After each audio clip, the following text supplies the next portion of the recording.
Practicality, in the truest sense of the word, is hard to come by in motorcycling these days. The specialization of the marketplace has divided the showroom floor by making bikes so sharply focused that versatility has been developed out of the equation. Bikes have primarily been designed on a performance, styling, or even lifestyle basis, and for a new rider, that narrowness of focus can make choosing a motorcycle confusing and often intimidating.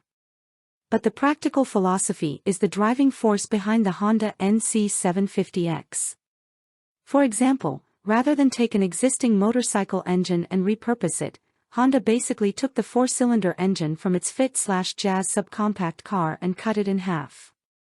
So instead of the usual motorcycle powerplant, which is designed for high power density and RPM, the NC750X parallel twin engine's forte is excellent efficiency at lower revs, as demonstrated by its comparatively low 6,500 RPM redline.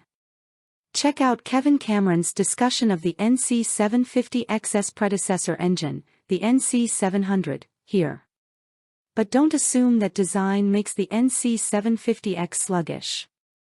With its quick revving nature and a flat torque curve that starts just off idle, whacking the throttle open from a stoplight is rewarded with instant and surprisingly strong acceleration that will easily holeshot any traffic.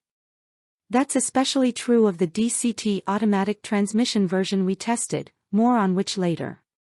The 270-degree crankshaft design provides a broad spread of power with a much better exhaust note and none of the annoying vibes of a typical 180-degree parallel twin.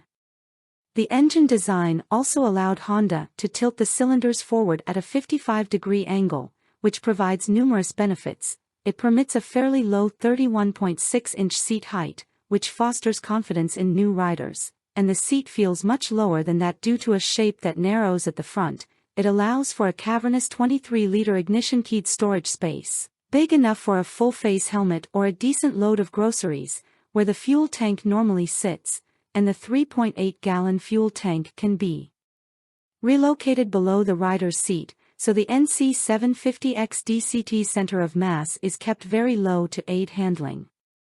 In fact, despite its somewhat porky 493-pound wet weight and 60-inch wheelbase, the NC750X DCT is surprisingly agile, and steering is light and neutral at all speeds. Yet the chassis remains very stable in nearly all situations, and there's good ground clearance before the footpeg tips touch down. It's easy to get the Honda moving quickly through any set of corners, a situation aided by decent grip from the stock Metzeler Tourance Next tires. The bike uses a non-adjustable 41mm Showa dual bending valve fork, which is a sort of poor man's cartridge fork straddling